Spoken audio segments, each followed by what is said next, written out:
debate on the second reading. Question is that the bill be now read a second time, and I call the member for Greenway. Thank you, Deputy Speaker. I rise to speak on this Communications Legislation Amendment, Deregulation and Other Measures Bill 2019, and foreshadow that I will be moving a second reading amendment. This bill contains a collection of proposals to reduce the regulatory burden on the broadcasting and telecommunications sectors. As noted in the explanatory memorandum, the bill proposes to amend the Broadcasting Services Act of 1992, the Telecommunications Act 1997 and the National Broadband Network Companies Act 2011, amongst other pieces of legislation.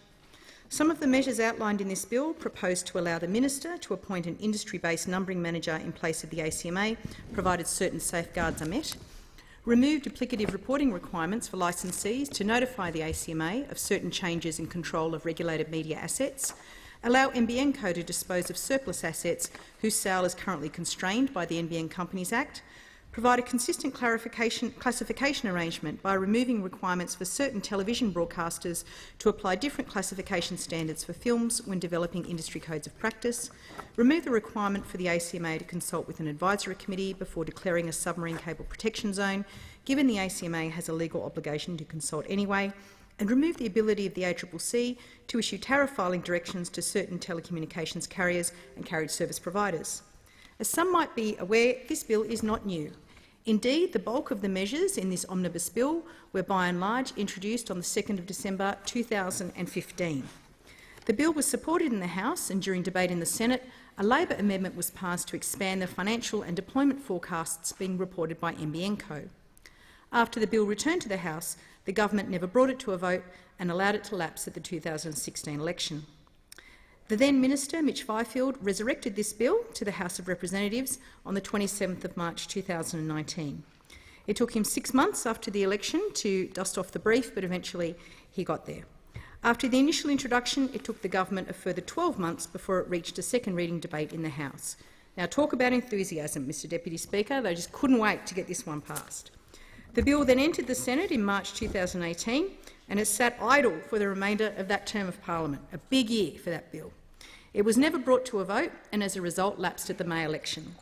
So here we are in the last sitting period for 2019, 4 years after the bill was first introduced. We should get it a cake, debating it for the third time. Now, it makes you wonder, why has this taken so long? Well, I suspect the origins of this bill provide an important clue. At a time when the government should have been focused on proper reform in this sector, Tony Abbott, Malcolm Turnbull and his then parliamentary secretary were too busy focusing on the wrong priorities. Mr Turnbull almost exclusively dedicated himself to stuffing up one of the most important things in the portfolio, such as the NBN, and as well holistic media reform, and left it to his then parliamentary secretary, the now minister, to manage the relevant aspects of the overall fizzer that was Tony Abbott's dereg agenda. So uninspired was the bill that over a span of 2 electoral terms, Mitch Fifield did not even see fit to bring it to a final vote. I genuinely cannot even recall the last time a stakeholder asked me where the measures in this current bill are up to. Now, the reason I'm running through the history is because it points to a broader issue in the comms portfolio. This bill is symbolic of the small-mindedness that dominates the Liberals and their communications agenda. It is nearly 2020. And the first 2 pieces of communications portfolio legislation this minister has to offer is a window-dressing ABC bill trying to distract from the government's cuts to public broadcasting, and this essentially do-nothing deregulation bill that was drafted in 2015. Maybe those opposite can call it their 5-year plan. It really makes you wonder what the point of the Morrison government is. Speaking of the government's window-dressing on the ABC, we are beginning to see the implications of their funding cuts. After years of cuts at the hands of the Liberal National Government, and with a further 3 years of cuts ahead of it, the ABC has decided to end its 67-year run as the official non-commercial Olympic Games radio broadcaster, citing budget pressures. It is sad and disappointing that the ABC will not pursue radio broadcast rights and live coverage for the Tokyo 2020 Olympic Games, and that, and I quote, competing budget priorities are responsible for the end of an era in Australian sports broadcasting. When the government cuts the ABC, Australians miss out. This government broke its promise not to cut ABC funding. It has since cut $366 million from the national broadcaster. The ABC warned that the latest round of budget cuts, totalling $83.7 million over the next 3 years, would make it very difficult for the ABC to meet its charter requirements and audience expectations, but the Prime Minister locked them in anyway. Now it looks like Australians will miss out on much-loved content that is part of Australia's media, sporting and cultural identity. Now this deregulation bill before us is arguably the last ember from the red tape bonfire initiated by Tony Abbott many moons ago. And in the context of the comms portfolio, one only has to look at how much regulatory burden the coalition government has introduced on the telco sector over the past 2 years. Worse still, much of the regulation in the consumer sphere has been a direct consequence of the government's failings on the multi-technology mix of the NBN. It's worth noting this bill isn't the only thing in the comms portfolio which has been sitting around for years. Spectrum reform, launched with great fanfare back in 2014, has fallen on its face. The August 2015 announcement, joint between Malcolm Turnbull and the now Minister, stated that the government had considered and decided to implement the recommendations of the Spectrum Review and set out an implementation timetable. After helping start it off over 4 years ago, the current Minister is seemingly back at square one, asking basic questions such as, what benefits will the proposed reforms deliver, and are wholesale changes the way to go? One would assume the government had a well-considered view on such questions before deciding to commit 4 years of significant public sector and industry resources to a wholesale spectrum reform process. What we have seen is a government that has consistently lacked a coherent agenda and, as a consequence, doesn't appear to be in command of the processes it has commenced. Now I'll move on to the individual measures in this bill. One schedule of this bill proposes changes that would allow the transition of telephone numbering to an industry-managed scheme. Self-regulation is an important feature of the telco sector and has been for a long time.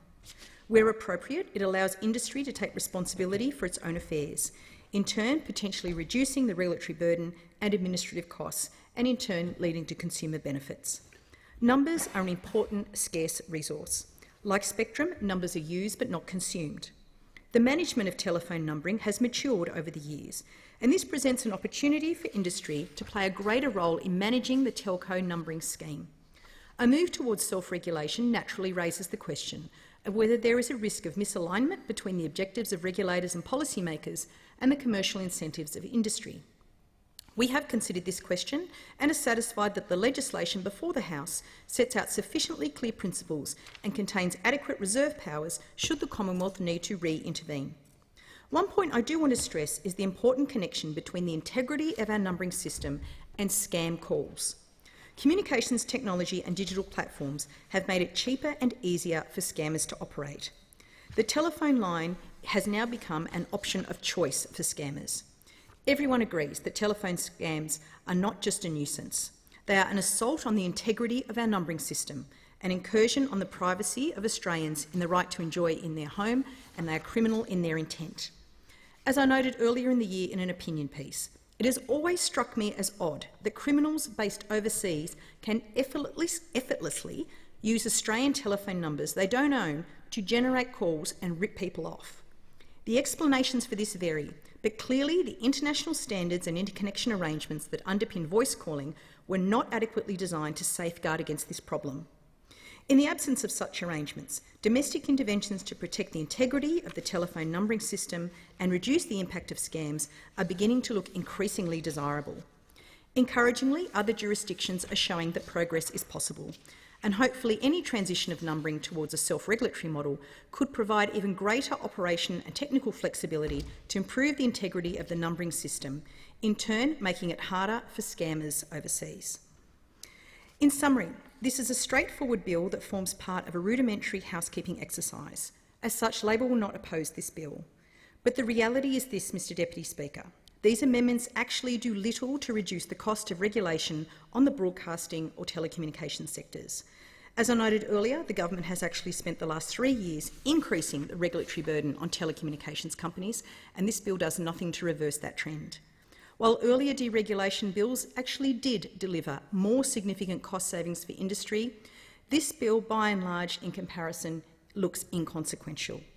What we would like to see is a government developing a genuine and timely reform agenda to advance the interests of citizens, consumers and the communications sector.